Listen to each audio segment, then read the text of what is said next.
ప్రార్థన చేసుకుందాం. కళ్ళు మూసుకొని పరిశుద్ధం పరిశుద్ధం పరిశుద్ధం పరిశుద్ధం అందపరుషుడు వంటవరు శూరుతులవా దేవానికి స్తోత్రం స్తోత్రమునైనా దేవానికి స్తోత్రము తండ్రి. పరిశుద్ధాత్మదేవి ఇక్కడే సంచరిస్తున్నావు ప్రభా, ఇక్కడే సంచరిస్తున్నావు. మా మధ్యలోనే ఉన్నావు తండ్రి, మా మధ్యలోనే ఉన్నావు తండ్రి నా ప్రభా. పాటలలో, ప్రార్థనలో, ఆరాధనలో, నాయన వాక్యములో మహిమ పొందే దేవుడవు ప్రభా. నీవు ఇక్కడే సంచరిస్తున్నావు ప్రభా. మాట్లాడుచున్నది నువ్వే కానీ నేను కాదు. నీ రోజు మాటలు ప్రతి ఒక్కరిదే జ్ఞానము అందరికీ నాయన ప్రతి హృదయాన్ని తెరవమని ప్రతి బిడ్డతో నువ్వే మాట్లాడు ప్రభా. నువ్వే మాట్లాడుచున్నావు కానీ నేను కాదు నాయన తండ్రి. నువ్వే సరైన మార్గంలో ప్రతి ఒక్కరితో నువ్వే మాట్లాడమని ప్రతి బిడ్డతో నువ్వే ఉండమని తరుణోషము తండ్రి. ఆమేన్. Thank you Jesus. పరిశుద్ధాత్మదేవా నీకే వందనాలు తండ్రి. ఆమేన్. పరిశుద్ధాత్మ దేవుడు ఏమని మాట్లాడుతూ ఉన్నాడంటే, దేవాది దేవుడు, సర్వాధికారుడు, సృష్టికర్త, సర్వోన్నతుల దేవుడు ఆయన. వాక్యమే దేవుడు, దేవుడే వాక్యము. వాక్యము రెండంచులు గల ఖడ్గము, కీడులోంచి ముగ్గులోంచి బట్టి లాగేస్తుంది. అలాంటి వాక్యము మనం ఎంతవరకు చదువుతున్నాం, ఎంతవరకు ధ్యానిస్తున్నాం, ఎంతవరకు స్తుతిస్తున్నాం, ఎంతవరకు ఆరాధిస్తున్నాం, ఎంతవరకు కన్నీటితో ప్రార్థన చేస్తున్నాం, ఎంతవరకు కన్నీటితో గుంజాడుతున్నాం. అందుకే దేవుడు మాట్లాడుతున్నాడు ఇక్కడ. యేసు ప్రభు ఈ లోకంలోకి వచ్చిన తర్వాత విశ్వాసాన్ని కృపను తీసుకొచ్చాడు. విశ్వాసం లేకుండా దేవునికి ఇష్టడే ఉండేట అసాధ్యం. ఆయన ఉన్నాడనియు పరము దయచేయవాడని నమ్మినప్పుడే కార్యం జరుగుతుంది, లేకపోతే కార్యం జరగదు. అక్కడ వాక్యము మన పాదములకు దీపమై ఉన్నది, అది వెలుగై ప్రకాశిస్తుంది. ఆ వెలుగులో మనం ఎంతవరకు నడవగలుగుతున్నాం, ఎంతవరకు జీవించగలుగుతున్నాం. అందుకే దేవుడు ఇక్కడ మాట్లాడుతున్నాడు ఇక్కడ. ఎందుకంటే దేవాది దేవుడు తన శరీరాన్ని, రక్తాన్ని మనకు దారిపోసిన దేవుడు కదా ఆయన. రక్షణ ఇచ్చిన దేవుడు, రక్షణ నిర్లక్ష్యము చేయకూడదు. అందుకే దేవుడు మాట్లాడుతున్నాడు. ప్రతి ఒక్కరి హృదయంలో కూడా పోషించబడాలి రక్తం.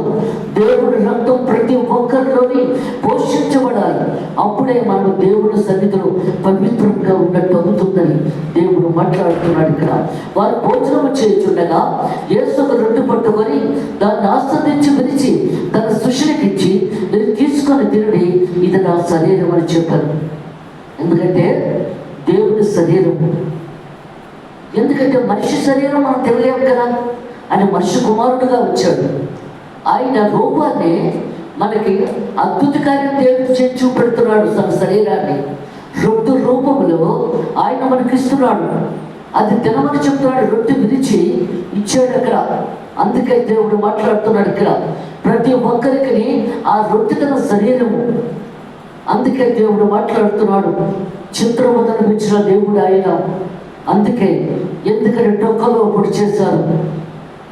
తోమ అంటాడు కదా, శిష్యులందరూ అంటారు, నేను ప్రభుని చూశాను, ప్రభుతో మాట్లాడాలంటే నేను చూస్తేనే కానీ నేను నమ్మను అన్నాడు ఇక్కడ.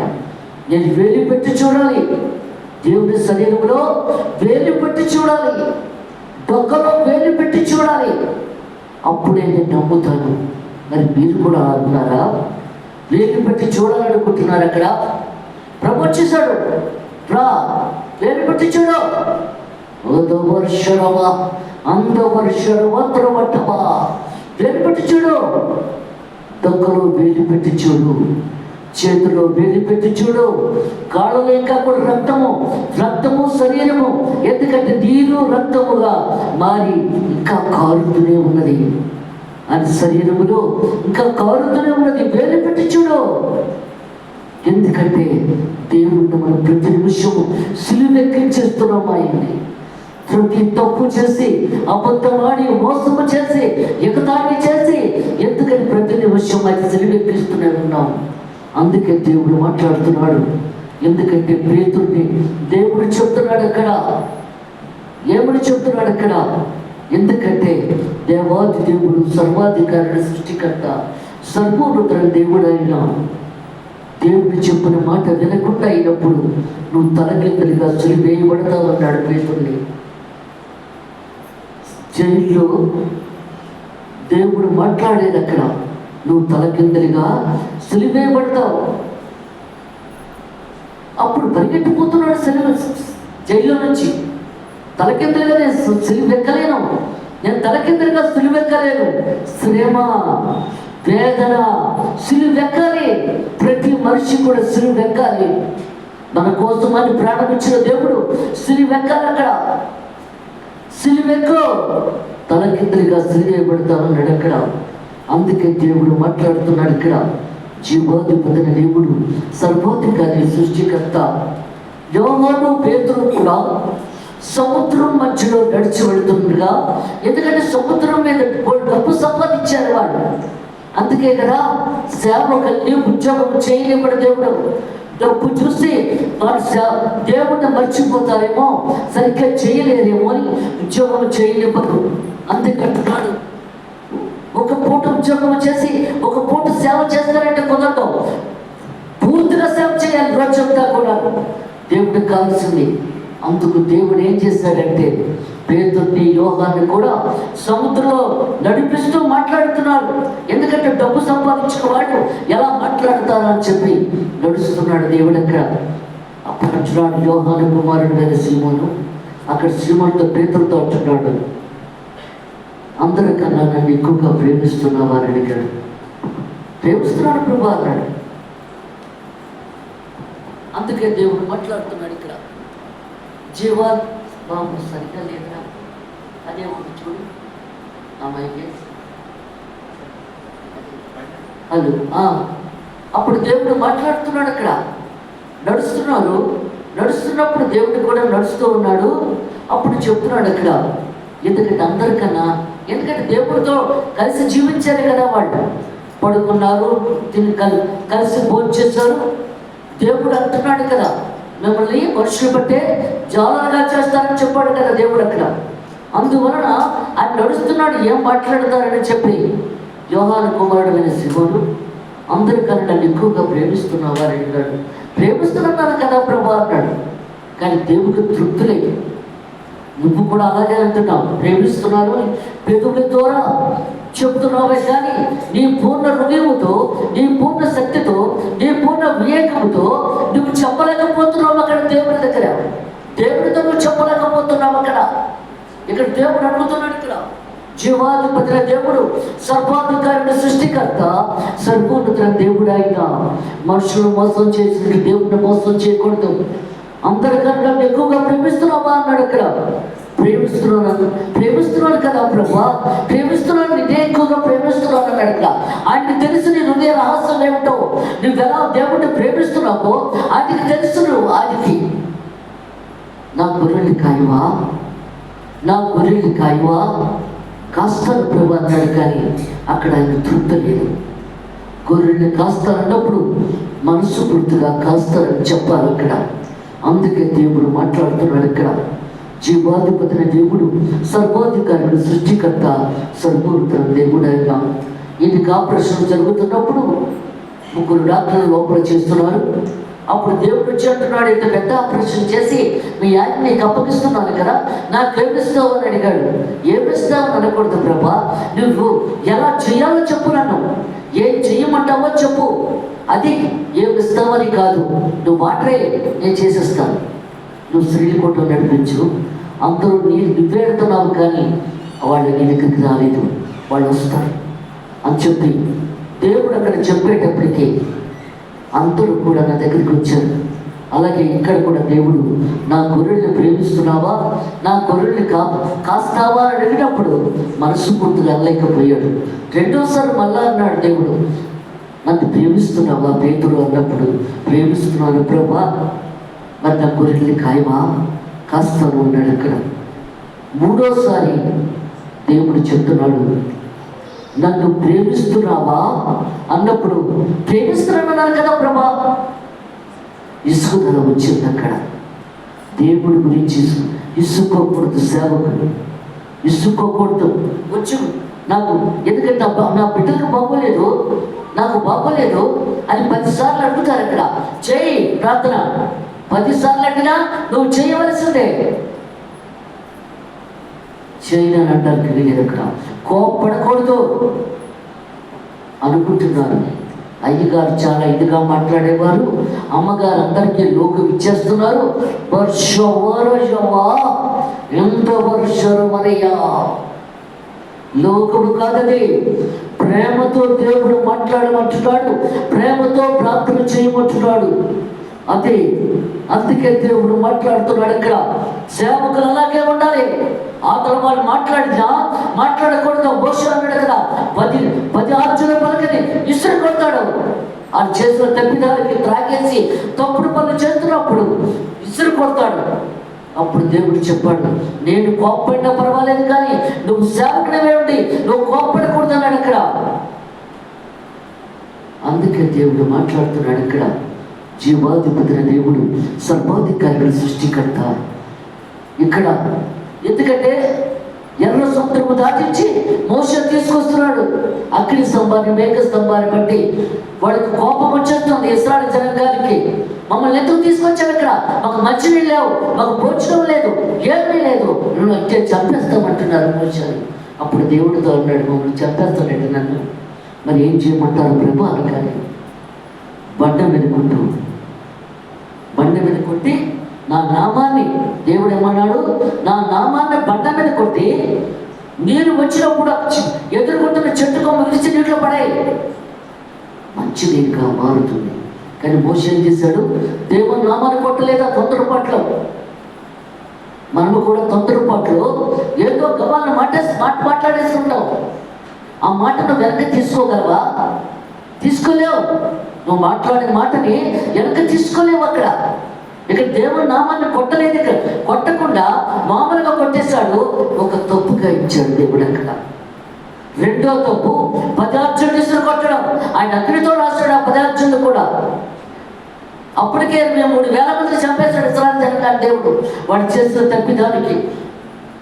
అందుకే దేవుడు మాట్లాడుతున్నాడు, మోషే పాలుదేళ్ళు ప్రపంచ దేశానికి కొండ మీద ఇశ్రాయేలు జనాంగాన్ని పంపిస్తున్నారు పాలుదేళ్ళు ప్రపంచ దేశానికి అన్నప్పుడు కొండ మీదకి ఎక్కి చూస్తాను. అవును, పాలుదేళ్ళు ప్రపంచ దేశానికి చాలా బాగుంది, కానీ నిన్ను అక్కడ తీసుకెళ్ళలేదు, నిన్ను ఇక్కడే చంపేస్తున్నాను. అంత పెద్ద ప్రవక్తనే చేస్తున్న చిన్న తప్పుడికి కూడా ఆయన చంపేస్తానంటున్నాడు అక్కడ. మరి మనమెలాగండి ఎన్నో తప్పులు చేసుకోపోతున్నాం, తప్పు మీద తప్పు చేసుకోపోతున్నాం. మరి మనల్ని ఎలా శోధిస్తాడు దేవుడు అక్కడ. అందుకే దేవుడు మాట్లాడుతున్నాడు ఇక్కడ. జీవాధిపతిని దేవుడు అప్పుడు 3 సార్లకి కూడా దేవుడికి ఇసుక ధరించాడు. ఇసుకుపోతున్నాడు పేతురు అక్కడ. నేను ప్రేమిస్తున్నాను కదా ప్రభా అని చెప్పి ఇసుకుపోతున్నాడు అక్కడ. 50 బర్త్డే చూయించింది.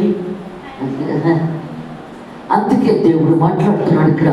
జీవాధిపతిని దేవుడు, సర్వాధికారుడు, సృష్టికర్త, సర్వోన్నతుల దేవుడు అయినా. అప్పుడు పేతురు అన్నాడు, నువ్వు తల కిందలుగా సిలువేయబడతావని దేవుడు చెప్పాడు. జైల్లోంచి బయట వెళ్ళిపోతున్నాడు. నేను తల కిందలుగా సిలువ ఎక్కలేను. అందుకే అంటున్నాడు దేవుడు అక్కడ. ఏమంటున్నాడు ఇక్కడ? 1 పేతురు రాసిన పత్రిక 4వ అధ్యాయం మొదటి నుంచి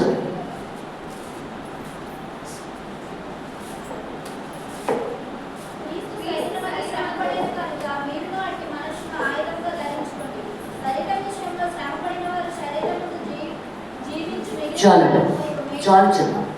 క్రీస్తు శరీరమందు శ్రమపడును కనుక, ఎందుకంటే ఆయన శ్రమ పడ్డాడు, వేదన అనుభవించాడు, రక్తము సిలువలో ఊసతో పుచ్చుకొని శరీరమంతా నలుగుకొట్టబడ్డాడు. అందుకంటున్నాడు, క్రీస్తు శరీరమందు శ్రమపడును కనుక మీరున్నట్టు మనసును ఆయుధముగా ధరించుకోవాలి. ప్రతి ఒక్కరూ ఆయుధంగా ధరించుకోవాలి. ఇక్కడ పేతురు అంటున్నాడు కదా, నువ్వు తలకిందుగా సిలువెక్కు అని చెప్తున్నాడు ఇక్కడ. నేను ఎక్కలేను, నీవు కూడా ఎక్కలేనట్టున్నావా? అదే చెప్తున్నాడు దేవుడు ఇక్కడ. ఏమంటున్నాడు? క్రీస్తు శరీరమందు శ్రమపడును కనుక మీరున్నట్టు మనసును, మీ మనసుని ఆయుధముగా ధరించుకుని సిలువెక్కాలి. అందుకే దేవుడు మాట్లాడుతున్నాడు ఇక్కడ. అయితే నేను ఎక్కుతాను సిలువ అన్నాడు దేవుడు ఇక్కడ. నేను ఎక్కుతాను సిలువ. అందుకే దేవుడు మాట్లాడుతున్నాడు ఇక్కడ. అప్పుడు కాళ్ళు పట్టుకొని ఏడుస్తాడు, ప్రభా నన్ను క్షమించు, మనసు పూర్తిగా నేను నిన్ను కొనియాడలేకపోయాను, నేను స్తుతించలేకపోయాను. నేను గొర్రెల్ని కాస్తాను, నేను తల కిందలిగా సులువు ఎక్కుతాను ప్రభా, నేను గొర్రెల్ని కాస్తాను. అందుకంటాడు యెషయా అంటున్నాడు కదా, ఏమన్నాడు? యెషయా పరలోకమంతా దద్దరిల్లిపోతుంది, గడప గంపలు కదిలిపోతున్నాయి, దేవుడు పరిశుద్ధుడు పరిశుద్ధుని గానాలు వినబడుతున్నాయి. కానీ ప్రవక్త ఏమిటి కూడా యెషయా పెదాలు కదపలేకపోతున్నాడు. మన పెదాలు పాప పెదాలు, మన నోరు పాపం నోరు. అప్పుడు దేవదూత వెంటనే కొనుకొచ్చి తీసుకొచ్చి పెదాలు కట్టించి, కానీ దేవుడు అంటున్నాడు, నా బిడ్డల దగ్గరికి ఎవరు వెళతారు? నువ్వు పెడతావు అనడాలే దేవుడు అక్కడ అడగడు, ఎవరు వెళతారు? అందుకే దేవుడు మాట్లాడుతున్నాడు ఇక్కడ, నేను వెళతాను ప్రభా, నా పెదాలు కాల్చబడ్డాయి కదా, పవిత్రమైపోయాయి, నేను వెళతానన్నాడు యెషయా అక్కడ. కానీ నువ్వు సంఘంలోకి వెళ్ళి కఠినంగా మాట్లాడు, నెమ్మదిగా మాట్లాడుకో, నెమ్మదిగా మాట్లాడుతూ. అలాగే ప్రభా, ఆలయంలోకి వెళ్ళి చెవుల్లో శీర్షం పోసుకున్నారా, వాక్య ప్రకారం నడుచుకోవట్లేదు, స్వస్థతలు జరగలేదంటే మీ హృదయం కొవ్వుపోయిందా అని అడిగేటప్పుడు సంఘం పెద్దలు కోపం వచ్చి అతను తరుముకుంటూ వెళ్ళి చెట్టు తొట్టులు దాక్కుంటే రంపంతో కొంచెం వేశాడు. దేవుని కోసం అసాక్షి అయిపోయాడు అక్కడ. అందుకే దేవుడు మాట్లాడుతున్నాడు ఇక్కడ. ఏమొచ్చున్నాడు ఇక్కడ? వారు భోజనం చేయించుండగా యేసు ఒక రొట్టె పట్టుకొని దాన్ని ఆశీర్వదించి విరిచి తన శిష్యులకిచ్చి, నేను తీసుకొని తిరిగి, ఇది నా శరీరం అని చెప్పాను. ఎందుకంటే ఆఖరి ఘట్టంలోకి వచ్చేసాడు కదా ఆయన, ఇక సిలువ వెక్కవలసిన గడియ వచ్చింది. అందుకు శిష్యులతో పంచుకుంటున్నాడు ఇక్కడ. అంటే మనతో కూడా ఆయన పంచుకున్నట్లు లెక్క. రొట్టె విరిచి మనకిస్తున్నాడు ఇక్కడ. మరియు ఆయన గిన్నె పట్టుకొని కృతజ్ఞతలు చెల్లించి వారికి ఇచ్చి, దీనిలోనే మీరందరూ త్రాగుడి, ఎందుకంటే దేవుడు ఏమంటున్నాడు, ఇది నా రక్తము, ఇది దేవుని రక్తము. అందుకే దేవుడు సెలవిస్తున్నాడు ఇక్కడ, దేవుని రక్తము ఆయన మనకు త్రాగమని ఇస్తున్నాడు ఇక్కడ. నేను సేవ చేసినప్పుడు 5 సంవత్సరాలు చేశాను. ప్రతి ఇంటికి వెళ్ళి వాక్యం చెప్పాను. అప్పుడు మగవాళ్ళు ఏంటంటే, వాళ్ళు దేవుని అప్పుడే వాక్యం చెప్పినప్పుడు ఆడవాళ్ళు ఎక్కువగా ఉండేవారు నాతోటి. మగవాళ్ళు కూడా ఒక్కోసారి నేను లేట్గా వెళ్తే వాళ్ళు కూడా ప్రాంతం దగ్గర కూర్చునేవారు. అమ్మగారు, నేను బాప్తిసం తీసుకోలేదండి అని చెప్పినప్పుడు, రేపు నూయిల్ని తీసేసుకో బాప్తిసం అని చెప్పాను. ఆ నూయిల్ని తీసేసుకున్నాడు. నేను ఇంకా చర్చి పెట్టలేదు, ఇంకా సేవ చేస్తున్నాను అక్కడ. అప్పుడు ఆయన ఫోన్ చేశాడు, అమ్మా నేను బాప్తిసం తీసుకున్నాను, మీరు ఒకసారి వస్తే మా పాప పుట్టినరోజు కూడా ఈరోజు, నేను మా పాపకి నాకు ప్రార్థన చేద్దాం రండి అన్నప్పుడు, అలాగే వచ్చేస్తున్నానని చెప్పి అప్పుడు సాయంత్రం 4 గంటలకు బయలుదేరి వెళ్ళాను. మా పిల్లలకి ఏంటంటే నేను సేవకి వెళ్ళిపోతున్నామోని వాళ్ళకి సరైన భోజనం కానీ ఏది కూడా ఉండటం లేదు. గబగబా చేసుకొని పరిగెత్తి వెళ్ళిపోయేదాన్ని. పండగ కదమ్మా ఈరోజు నువ్వు ఈరోజు కూడా నా ఉండవా ఇంట్లో అంటే, వచ్చేస్తాను, 1 గంటలో వచ్చేస్తాను, 1 నిమిషం అని చెప్పేసి పిల్లలకి బయలుదేరి వెళ్ళారు. వెళ్ళేటప్పటికల్లా అప్పుడు నేను చెప్పాను, ఈవేళ వాక్యం నేను చెప్పను, ప్రార్థన చేసి నేను వెళ్ళిపోతానని చెప్పి నిలబడమని చెప్పాను అందరినీ కూడా. ఇంట్లోని అందరూ ఉండగానే పాప పుట్టినరోజు పాపను ముందుకు పిలిచి ప్రార్థన చేశాను. ప్రార్థన చేసేటప్పటికల్లా ఆయన అదో రకంగా అయిపోతున్నాడు. అప్పుడు ఆయన అంటున్నాడు, అమ్మా మీ వెనకాతల దేవుడు ఉన్నాడు, ఆయన ప్రార్థన చేస్తున్నారు కదా మీరు అని చెప్పి. అప్పుడు దేవుడు చెప్తున్నాడు, అతను ముందుకు రమ్మని చెప్పి, నువ్వు తల మీద చెయ్యి వేసి ప్రార్థన చెయ్యన్నాడు దేవుడు అక్కడ. అప్పుడు తల మీద చెయ్యి వేసి ప్రార్థన చేయగానే కింద దబాలను పడిపోయాడు. కిందన పడిపోయేటప్పటికల్లా అప్పుడు ప్రార్థన చేసి నెమ్మదిగా 10 నిమిషాలు లేచాడు. లేచి, అమ్మ నీ నోట్లోంచి రక్తం వచ్చేస్తుంది, అది నాలోకి నా మీదకి వచ్చేసింది, రక్తము నాతోటే ఉంది, ఇదిగో ఇంకా ప్రవహిస్తూనే ఉన్నది ఆ రక్తం. దేవుడి స్తోత్రం. హల్లెలూయా. ప్రతి ఒక్కరిలోని కూడా రక్తము ప్రవహించాలి. నీ నోట్లోంచి వస్తుంది రక్తము. అందుకే దేవుడు మాట్లాడుతున్నాడు ఇక్కడ. జీవాధిపతి దేవుడు, సర్వాధికారుడు, సృష్టికర్త, సర్వోన్నత దేవుడు అయిన అదే చెప్తున్నాడు దేవుడు ఇక్కడ. ఆయన గిన్నె పట్టుకొని కృతజ్ఞతలు చెల్లించి వారికి ఇచ్చి, దీనిలో మీరందరూ త్రాగుడి, ఇది నా రక్తము, అనగా పాప క్షమాపణ నిమిత్తము అనేకుల కొరకు చింతించబడుచున్న నిబంధన రక్తము. అంటే మనం చేసిన పాపాలని ఆయన మోస్తున్నాడు, మనం చేసిన క్షణికమైన సుఖాలని ఆయన మోస్తున్నాడు అక్కడ. ఇది నిబంధన రక్తము.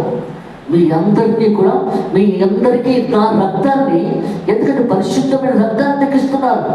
మీ పాపాలన్నీ కూడా నేను మోస్తున్నాను, నా మీదే నేనే వేసుకొని నా నిబంధన రక్తం నీకు ఇస్తున్నాను మీకు. అందుకే దేవుడు మాట్లాడుతున్నాడు ఇక్కడ, ఏమంటున్నాడు ఇక్కడ, ఇది నా రక్తము అనగా పాప క్షమాపణ నిబద్ధము. మన దేవుడి దగ్గర తప్పులు ఒప్పుకోవాలి, పశ్చాత్తాపడాలి, ఏడవాలి. అందుకే దేవుడు మాట్లాడుతున్నాడు ఇక్కడ, అదే చెప్తున్నాడు, పాప క్షమాపణ నిమిత్తము అనేకల కొరకు చిందింపబడుచున్న నిబంధన రక్తము. సృష్టి యావత్తుకి కూడా ఆయన రక్తాన్ని ఫోకస్లో పట్టింది, ప్రతి ఒక్కరికి కూడా. అదే దేవుడు మాట్లాడుతున్నాడు ఇక్కడ, చింతించబడుచున్న నిబంధన రక్తము నా తండ్రి రాజ్యములో మీతో కూడా నేను ఈ ద్రాక్షారసము క్రొత్తగా తాగు దినము వరకు ఇకను దాన్ని త్రాగనని మీతో చెప్పుచున్నాను. మళ్ళీ పరలోక రాజ్యంలోనే నేను తాగుతాను మీతోటి, ఎప్పుడు దాకా నేను తాగను. అందుకే దేవుడు మాట్లాడుతున్నాడు ఇక్కడ, ఆ రోజు అందరం అదే తీసుకుంటాం. లక్ష్యవారం నాడు అందరం తీసుకుంటాం. అదే దేవుడు మాట్లాడుతున్నాడు, అదే చెప్తున్నాడు ఇక్కడ, నా తండ్రి రాజ్యంలో మీతో కూడా నేను ఈ ద్రాక్షారసము క్రొత్తదిగా త్రాగు దినము వరకు ఇకను దాన్ని తాగనని మీతో చెప్పుచున్నాను. అంతటి వారి కీర్తన పాడి ఒలివల కొండకు వెళ్ళని. అందుకే దేవుడు మాట్లాడుతున్నాడు. ఇక దేవుడు అప్పగించడానికి వెళుతున్నాడు ఇక్కడ. ఇంకా యోధ ముద్దు పెట్టి అప్పగించేస్తాడు అక్కడ. అందుకే దేవుడు మాట్లాడుతున్నాడు, ప్రతి మరణము కూడా మనకు చెప్పు రాదు. అందుకే దేవుడు ఆయన మనందరి కోసం సిలువ రక్తముతో సంధి చేయబడిన దేవుడు ఆయన. అందుకంటున్నాడు మత్తయి సువార్త 22వ అధ్యాయము 36వ వచనం చదవండి.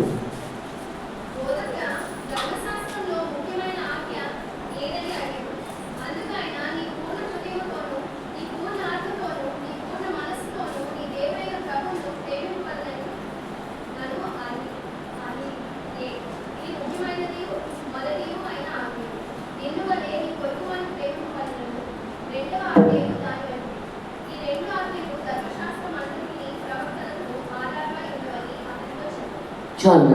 అందుకే దేవుడు మాట్లాడుతున్నాడు ఇక్కడ, ఎవరు చెప్తున్నాడు ఇక్కడ, బోధకుడా ధర్మశాస్త్రములో ముఖ్యమైన ఆజ్ఞ ఏదని అడిగారు. శాస్త్రులు పరిసయ్యులు దేవుడిని అడుగుతున్నాడు పరీక్షించడానికి. ఇక్కడ బోధకుడా ధర్మశాస్త్రములో ముఖ్యమైన ఆజ్ఞ ఏదని అడిగారు. అందుకైనా నీ పూర్ణ హృదయముతోనూ, నీ పూర్ణ ఆత్మతోనూ, నీ పూర్ణ మనస్సుతోనూ నీ దేవుడైన ప్రభుని ప్రేమించవలది. నీ శరీరము ఆత్మ మోకాళ్ళ మీద ఆచి ఏడుస్తూ దేవుని ఆత్మతో నీ ఆత్మ కలిసిపోవాలి. అందుకే దేవుడు చెప్తున్నాడు ఇక్కడ, అదే నీ పూర్ణ హృదయముతోనూ, నీ పూర్ణ ఆత్మతోనూ, నీ పూర్ణ హృదయముతోనూ, నీ పూర్ణ ఆత్మతో దేవుని ఆత్మతో కలిసిపోవాలి అక్కడ. అదే చెప్తున్నాడు, నీ పూర్ణ మనసుతోను నీ దేవుడైన ప్రభుని ప్రేమించమన్నది ఇది ముఖ్యమైనది, మొదటి అయిన ఆజ్ఞ. నిన్ను వల్ల నీ పొరుగు వారిని ప్రేమించమన్నది రెండో ఆజ్ఞ. మన పొరుగు వారిని ఎంతవరకు మనం ప్రేమిస్తున్నాం? దేవుడు ఎప్పుడు కూడా మన పొరుగు వారిని ప్రేమించమంటున్నాడు. నీ ఉద్యోగం చేస్తున్నావు, పనులు చేస్తున్నావు, ఎక్కడెక్కడికో వెళుతున్నావు, మరి వాళ్ళందరికీ కష్టాలు వచ్చినప్పుడు దేవుడి గురించి చెప్పవా? యేసు ప్రభు గొప్ప దేవుడండి, నేను ప్రార్థన చేస్తాను, మా అమ్మగారి చేత కూడా ప్రార్థన చేస్తాను, నీకంతా మంచి జరుగుతుందని మరి నువ్వు చెప్పవా? వాళ్ళు పొరుగు వాళ్ళ కష్టాల్లో ఉన్నప్పుడు నువ్వు ఆదుకోవాలి కదా. అక్కడ నువ్వు వెళుతున్నావు, నువ్వు పనిచేయడానికి వెళుతున్నావు, ఉద్యోగం కోసం వెళుతున్నావు, నీ పక్కవాడి దగ్గరికి వెళ్తున్నావు, వాడు ఒక్కోసారి ఏడుస్తున్నాడు, నాకు తన కష్టాలు చూసి బాధపడుతున్నాడు. అలాంటప్పుడు యేసు ప్రభు గొప్ప దేవుడు, ఆయనకి ప్రార్థన చేద్దామండి అని నువ్వు చెప్పాలి. భయపడకూడదు. దేవుడేమన్నా సిలువ ఎత్తుకొని నడవమని చెప్పాడు. నేను నలగొట్టబడ్డాను నా శరీరం, మరి మీరు నలగొట్టుకోరా? మీరు నా శరీరం వలె మీరు నలగొట్టుకోరా అని అడుగుతున్నాడు దేవుడు అక్కడ. అదే చెప్తున్నాడు ఇక్కడ, నీ పొరుగు వారిని ప్రేమించవలనే రెండో ఆజ్ఞ. దాన్ని బట్టిదే ఈ రెండు ఆజ్ఞలు ధర్మశాస్త్రం అంతటికి ప్రవక్తలకు ఆధారమై ఉన్నవని అతనితో చెప్పాను. ఇక్కడ దేవుడు మాట్లాడుతున్నాడు ఇక్కడ, ఒకప్పుడు పరిసయ్యులు కూడి ఉండగా యేసు వారిని చూచి, ఎందుకంటే పరిసయ్యులు సాధారణ కూర్చొని మాట్లాడుకుంటారు కదా ఇక్కడ, అందుకే దేవుడు మాట్లాడుతున్నాడు ఇక్కడ. జీవాధిపతిన దేవుడు, సర్వోధికారుడు, సృష్టికర్త, సర్వోత్తర దేవుడు ఆయన. ఎందుకంటే జక్కయ్య ఆయన ఇంటికి వచ్చినప్పుడు జక్కయ్య అంటాడు, నా ఆస్తిలో సగ భాగం ఇచ్చేస్తున్నాను ప్రభు అన్నాడు. ఆహా, నాకు తృప్తి అయిపోయిందయ్యా, నీ ఇంట్లో నేను భోజనం చేస్తాను అన్నాడు. భోజనం పెట్టావు అనేటప్పుడు కల్లా అప్పుడు శాస్త్రుల పరిస్థితులు అంటున్నారు, ఆయన ఎప్పుడు కూడా పాపుల ఇంట్లోనే భోంచేస్తాడా, నీతిమంతుల ఇంట్లో భోంచేయడా? నీతిమంతుల కోసం రాలే దేవుడు ఇక్కడ, పాపుల కోసమే వచ్చాడు. వాళ్ళని మార్చడానికే వచ్చాడు దేవుడు ఇక్కడ. సుశీలదే చెప్తున్నారు ఇక్కడ, నీతిమంతుల కోసం రాలేదు. అందుకేమంటున్నాడు ఇక్కడ, ఒకప్పుడు పరిస్థితులు కూడి ఉండగా యేసు వారిని చూచి, క్రీస్తుల గురించి మీకేమో తోచుచున్నది? యేసు ప్రభు గురించి మీరేం మాట్లాడుకుంటున్నారు? ఆయన ఎవరి కుమారుడని అడిగాను. యేసు ప్రభు ఎవరి కుమారుడు? అందుకే దేవుడు మాట్లాడుతున్నాడు ఇక్కడ. వారు ఆయన దావీదు కుమారుడు అని చెప్పారు. యేసు ప్రభు ఎవరి కుమారుడు అని యేసు ప్రభు అడిగాడు. దావీదు కుమారుడు అని చెప్పారు వాళ్ళ బాబాలు గారి.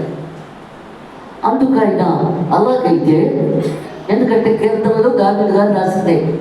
అప్పుడు అడుగుతున్నాడు, అందుకు ఆయన అలాగైతే నేను నీ శత్రువులను నీ పాదముల క్రింద వచ్చే వరకు నీవు నా కుడిపార్శ్వమున కూర్చుండమని ప్రభు నా ప్రభుతో చెప్పను అని దావీదు ఆయన ప్రభు అని ఆత్మ వల్ల ఎలా చెప్పుచున్నాడు? దావీదు ఆయన ప్రభు అని చెప్పిన ఎడ్ల అని ఎలాగతని కుమారుడని వారు అడిగారు.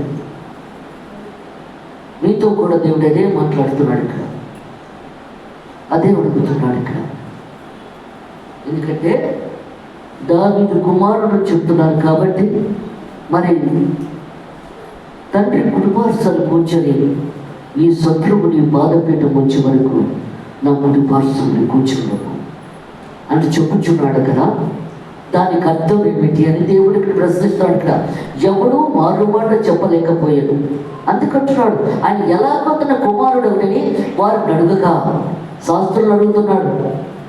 అప్పుడు దేవుడు మాట్లాడుతున్నాడు ఇక్కడ, భూమి మీద ఉన్నంత వరకు కూడా ప్రతి తండ్రి ఇంటి పేరే కుటుంబానికి ఉంటుంది. ఇక్కడ ఈ భూమి మీద ఉన్నంత వరకు ఈ కుటుంబం అంతటికి కూడా, ఒక కుటుంబానికి చాలామంది బిడ్డలు ఉంటారు. వాళ్ళందరికీ బిడ్డలు పుడతారు. వాళ్ళందరూ కూడా మేము పలానా తాతగారు వంశము, వీళ్ళ వంశము అని చెప్పుకుంటూ ఉంటారు ఇక్కడ.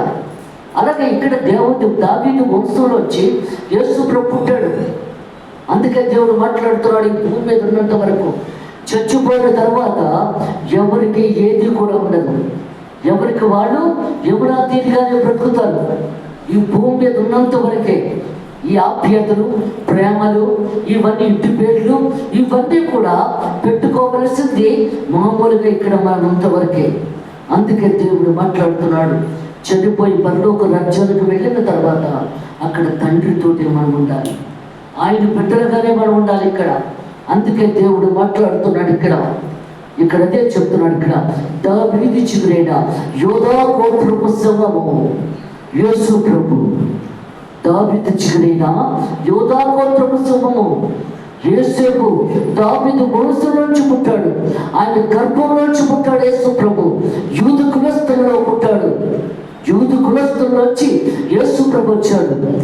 అందుకే యేసు ప్రభుని ప్రతి ఒక్కరు చాలా మంది నమ్ముతారే కానీ, పైకి దేవుడు కావాలి కానీ మనసులో మాత్రం అది తక్కువ కులం, ఆ తక్కువ కులంతో మనం ఎలా ఉంటామని అనుకుంటుంటారు చాలా మంది. తక్కువ కులం కాదు, దేవుడు పరలోక రాజ్యానికి రాజు, ఆయన రాజాది రాజు.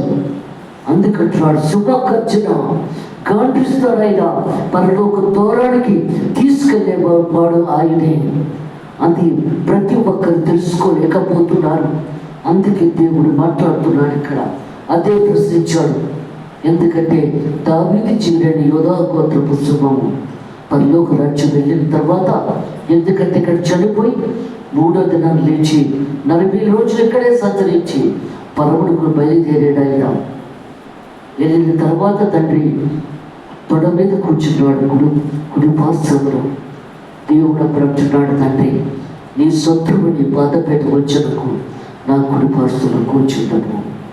అందుకే దేవుడు మాట్లాడుతున్నాడు. ప్రకటన 2:7 చూడండి.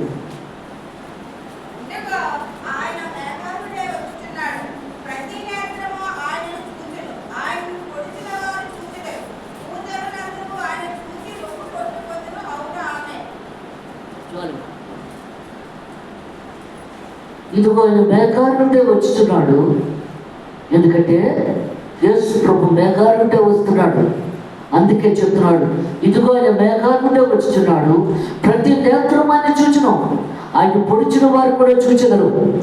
దేవుడిని పొడిచారు కదా, సిలువ ఎక్కించారు, 1 తక్కువ 40 దెబ్బలు కొట్టారు, దొక్కలో పొడి చేశారు, కాళ్ళలో దిగొట్టేశారు, చేతుల్లో సిలువ మీద పడుకోబెట్టి మరియు మేకలతో కొట్టేసినప్పుడు గిలగిలగిల కొట్టుకున్నాడు ఆయన. ఆ పొడిచిన వారు కూడా దేవుడిని చూస్తున్నారు. ఈ నామను పొడిచాం, ఈ నామను పొడిచాం అని చెప్పంటున్నారు ఇక్కడ. ఆయన పొడిచిన వారిని చూచెదరు. భూజనులందరూ ఆయన చూచి రొమ్ము కొట్టుకుందరు, గుడ్డు బాధేసుకుంటారట. దేవుడు వచ్చేటప్పుడు ఆయన మామూలుగా రాడు కదా, గర్జించే సింహాలు వస్తాడు గాంటించినట్టు. ఎందుకంటే ఏనుగు కుంభస్థలము చీల్చినప్పుడు ఎంత భయంకరంగా ఉంటుందో అంత భయంకరంగా వస్తాడు ఆయన. అందుకే దేవుడు మాట్లాడుతున్నాడు ఇక్కడ, ఆయన పొడిచిన వారు చూస్తారు. ఎందుకంటే నీ శత్రువు నీ పాదపీఠముకు వచ్చే వరకు నా కుడిపార్శ్వమున కూర్చుంటాను. అందుకే దేవుడు మాట్లాడుతున్నాడు ఇక్కడ. అవును, ఆమె. యోహాను సువార్త 5:28.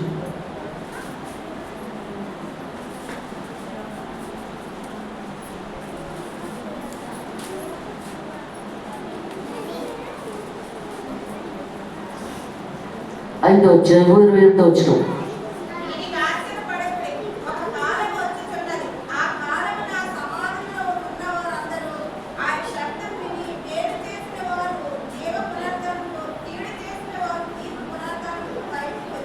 చాలు. దీనికి ఆశ్చర్యపడుకుని, ఎందుకంటే మీరు దేవుని బిడ్డలు కదా, ప్రార్థనలో వాక్యంలో ఉంటారు కాబట్టి దీనికి ఆశ్చర్యపడాల్సిన లేదు. మనం బైబిల్ చదువుతాం కాబట్టి మనం ఆశ్చర్యపడవలసిన పని లేదు. దేవుడు వచ్చేస్తున్నాడు, మనం సిద్ధపడిపోవాలి అన్న మనకు ఉండేది ఆ జ్ఞానం.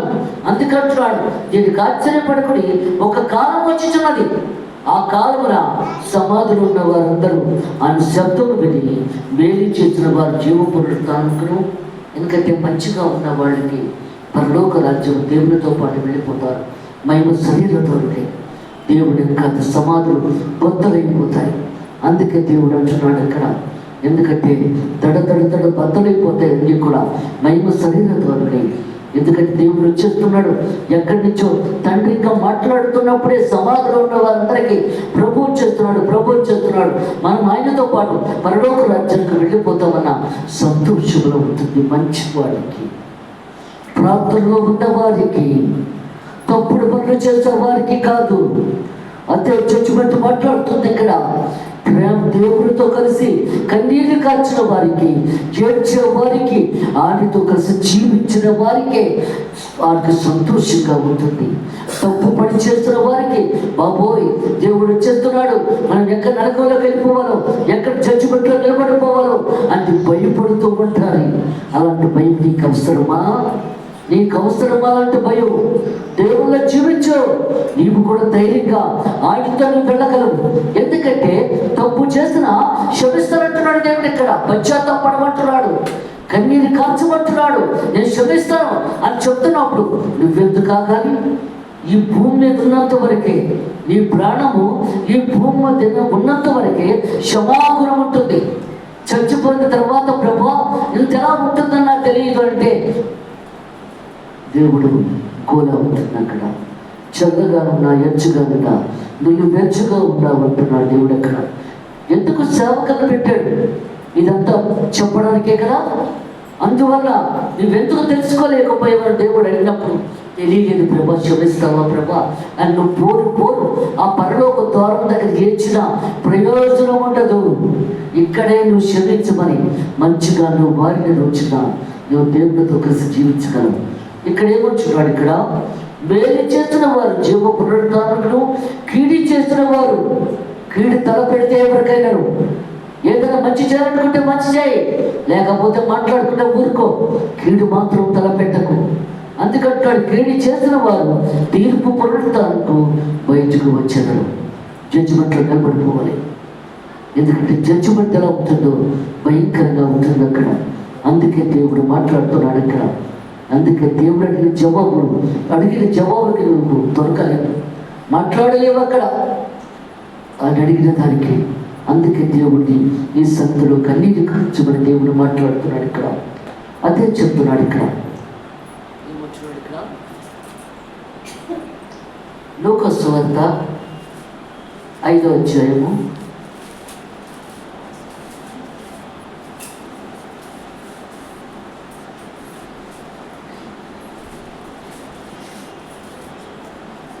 1 చదవండి. ఇది చెప్పి నేను ముగిస్తాను.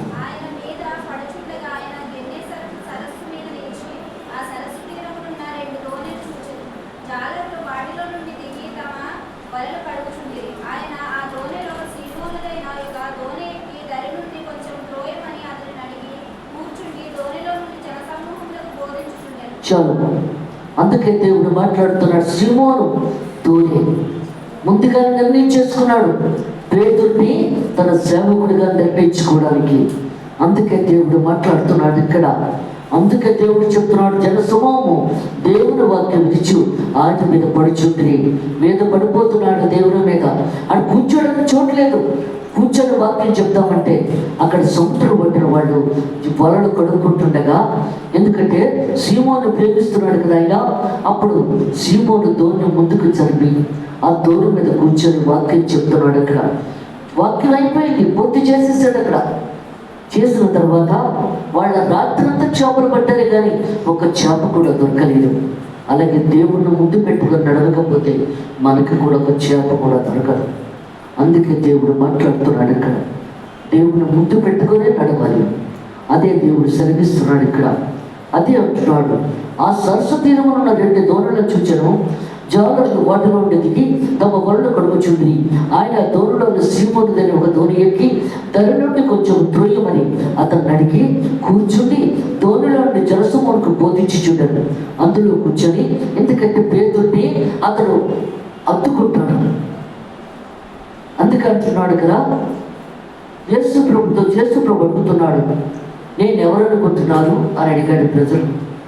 నువ్వు యోహాను అనుకుంటున్నారు, ఏలియా అనుకుంటున్నారు అని అన్నప్పుడు, మోషే కూడా అనుకుంటున్నారు అని అన్నప్పుడు మీరేమనుకుంటున్నారు? వాళ్ళందరి సంగతి నాకు అవసరం లేదు, మరి మీరేమనుకుంటున్నారు? మరి సంఘ కాపరి సంఘం ఏమనుకుంటుందో అది నాకు కావాలి.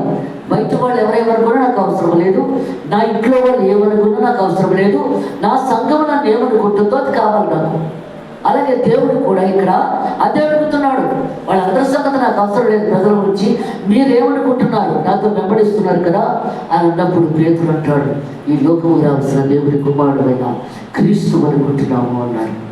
ఇది తండ్రి చెప్తేనే కానీ నీకు బయలుపరచబడతాం. ఎందుకంటే పేతురులో ఉన్నంత పవర్ ఉంది పేతురికి. అందుకే దేవుడు మాట్లాడుతున్నాడు ఇక్కడ.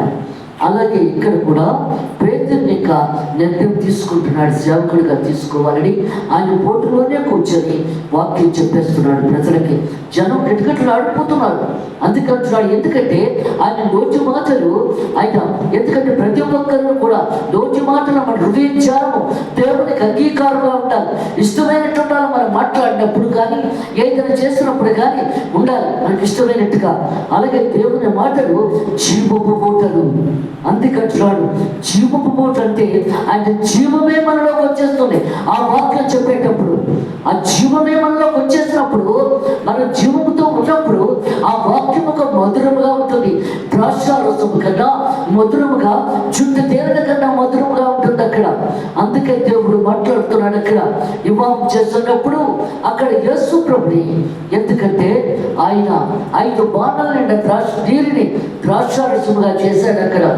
మరి ఏమంటుంది కదా, అయ్యా ద్రాక్షారసం అయిపోయింది, మరి ఏం చేయమంటావు అన్నప్పుడు అప్పుడు అంటాడు, నా సమయం ఇంకా రాలేదు, నా సమయం వచ్చినప్పుడు నేను తప్పగా చేస్తాను. దేవుడు మనకిచ్చిన సమయాన్ని మనం ఉపయోగించుకోవాలి. దేవుడు మనకిచ్చిన సమయాన్ని మనం ప్రార్థన చేస్తున్నాం, ఎక్కడికైనా వెళ్ళి సేవ చేయాలని ఆశగా ఉన్నది, ప్రార్థన చేయాలని ఆశగా ఉన్నది. నీ హృదయంలోనే పుచ్చుకుంటే కాదు, నువ్వు వెళ్ళావు ధైర్యంగా వెళ్ళి అక్కడికి వెళ్ళి వాళ్ళకి మాట్లాడి చేయి, చెప్పు. అప్పుడు నీకు దేవుడు మంచిగా నడిపిస్తాడు. నువ్వు ఇంట్లోనే ఉండిపోతే అది జరగదు. దేవుని పని చేయాలని నీకుంది, కానీ అది చెయ్యి వెళ్ళి. అందుకే దేవుడు మాట్లాడుతున్నాడు ఇక్కడ. సర్వశక్తిమంతుడు సర్వోన్నత దేవుడు అయినా అదే చెప్తున్నాడు ఇక్కడ. ఎంతవరకు గాలిలో మనం జీవిస్తున్నాం, ఆయన కృప ఎంతవరకు పొందుతున్నాం, అదే చెప్తున్నాడు ఇక్కడ దేవుడు. ఎందుకంటే జీవాధిపతిన దేవుడు, సర్వాధికారుడు, సృష్టికర్త, సర్వోన్నతుల దేవుడు అయినా జనం ఈ కిటకిటలాడిపోతున్నారు ఇక్కడ. ఎందుకంటే ఆయన జీవము మనలోకి వచ్చేస్తుంది. ఈ పెళ్ళిలో ఏంటంటే నా సమయం ఇంకా రాలేదు, వచ్చినప్పుడు చేస్తానన్నాడు ఆయన. వచ్చేసింది సమయము. 6 వారాలు నిండా నీరు నింపండి అని చెప్పాడు. అది నీరే, అది తెచ్చినోడు తెలుసు, ప్రభుకే తెలుసు, తక్కిన వాళ్ళకి తెలియదు. అది ద్రాక్షరసంగా చేశాడు. అది పట్టుకెళ్ళి పెళ్లి పెద్దకి ఇచ్చిరామని చెప్పాడు దేవుడు అక్కడ. ఆ పెళ్లి పెద్ద తాగి, అబ్బా ఎంత మధురంగా ఉంది. పెళ్లి కొడుకును పిలిచి, ఇదేంటయ్యా ముందు జబ్బు రసం పోసావు, ఇంత మంచి రసం ఉంచుకొని. ఎందుకంటే దేవుని అంతా కూడా, దేవుని మాటలు, ఆయన వాక్యము, ఆయన మనకు చేసిన ఉపకారాలు, అద్భుత కార్యాలు అన్నీ కూడా ఎంతో ఇష్టపూర్వకంగా మనస్ఫూర్తిగా చేస్తున్నాడు ఆయన. అవన్నీ మనకి సంతోషంగా ఆనందంగా ఉన్నాయి. అదే దేవుడు మాట్లాడుతున్నాడు ఇక్కడ. ఇది కూడా ఇక్కడ ఏమని చెప్తున్నాడు ఇక్కడ. సీమోను ఇక్కడ ఆయన బోధించి చాలించిన తర్వాత వాక్యం అయిపోయింది.